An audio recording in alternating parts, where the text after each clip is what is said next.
Salut, c'est Loïc. Je suis super content de te retrouver aujourd'hui pour cette nouvelle vidéo. Dans cette nouvelle vidéo, on va parler d'appartement. On va se poser la question si ton appartement va pas être celui de trop dans la ville dans laquelle tu vas te mettre à investir. Alors, je suis actuellement à San Sebastián en Espagne. En fait, je suis parti faire un petit tour par là-bas. J'étais dans la côte basque et je me suis dit que j'allais passer faire un petit tour en Espagne. J'adore l'Espagne et j'en ai profité, tu vois, pour faire ça. Donc, je me promène là dans les rues et justement je me suis dit que c'était le bon moment pour te faire une petite vidéo sur est-ce que ton appartement n'est pas celui de trop, parce que j'ai été regarder, il y a énormément d'Airbnb ici, il y a énormément d'appartements en location courte durée et forcément il y a des gens qui ont dû se poser la question, est-ce que je ne suis pas celui de trop? Et c'est une question qui est revenue énormément en dessous des vidéos. J'ai eu plein de gens qui m'en ont parlé, des messages qu'on m'a envoyés où on m'a dit c'est bien, moi il y a beaucoup d'appartements. Je vais te parler de la puissance du fait d'être sur un secteur où il y a énormément d'appartements dans cette vidéo. Avant toute chose, je vais t'inviter comme d'hab à t'abonner à la chaîne si ce n'est pas encore fait.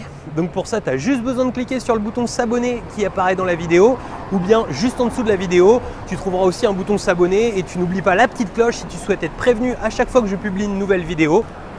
On disait en fait, est-ce que ton appartement ne va pas être celui de trop? Moi, c'est vrai que je me suis posé beaucoup de questions quand j'ai démarré la location courte durée.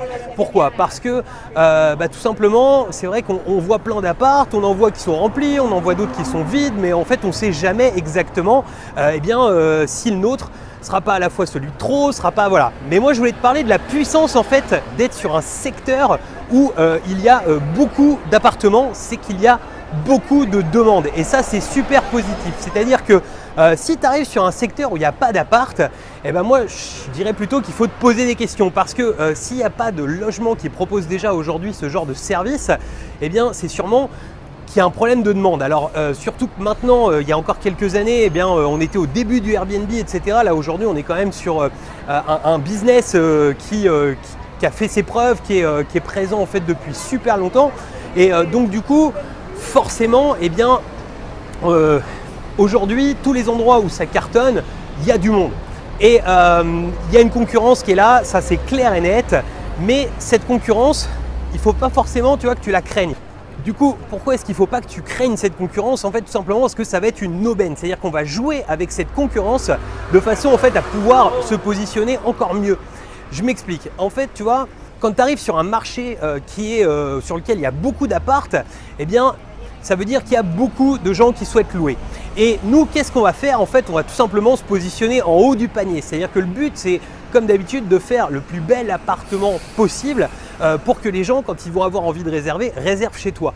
Réfléchis bien, est-ce que, parce que la question a vraiment été posée comme ça, c'est est-ce que mon appartement ne sera pas celui de trop? Il faut savoir que les gens qui viennent sur un secteur, il y a une partie des gens qui sont des habitués, d'autres qui ne sont pas des habitués, qui vont venir pour la première fois et qui ne viendront qu'une seule fois dans la ville.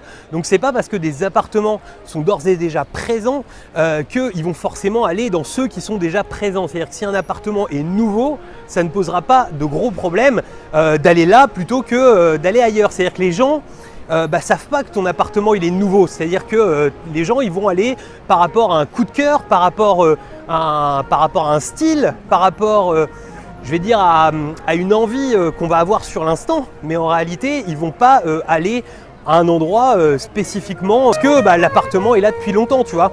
C'est vrai que c'est un truc, les gens ont du mal à s'en rendre compte, tu vois, et se posent beaucoup de questions et je comprends, tu vois, mais pour moi, justement, le fait d'être sur un marché où il y a du monde, c'est le top.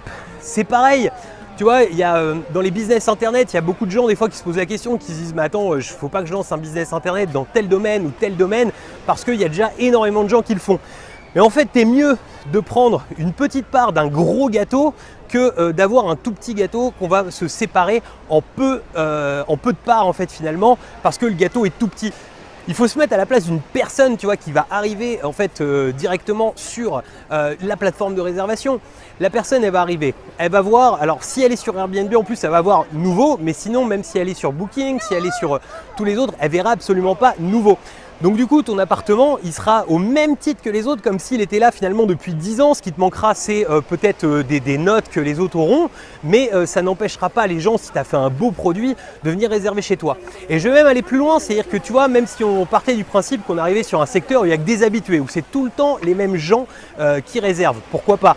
Ça n'existe pas, mais pourquoi pas? Et bien même ces personnes, elles seraient forcément contentes de voir de la nouveauté. C'est-à-dire que tout le monde n'est pas dans un état d'esprit de toujours repartir au même endroit. Et il y a beaucoup de gens qui sont relativement zappeurs. Et en fait, ces personnes qui sont zappeurs, eh bien, vont être super contentes finalement d'avoir un nouveau produit qui leur soit proposé.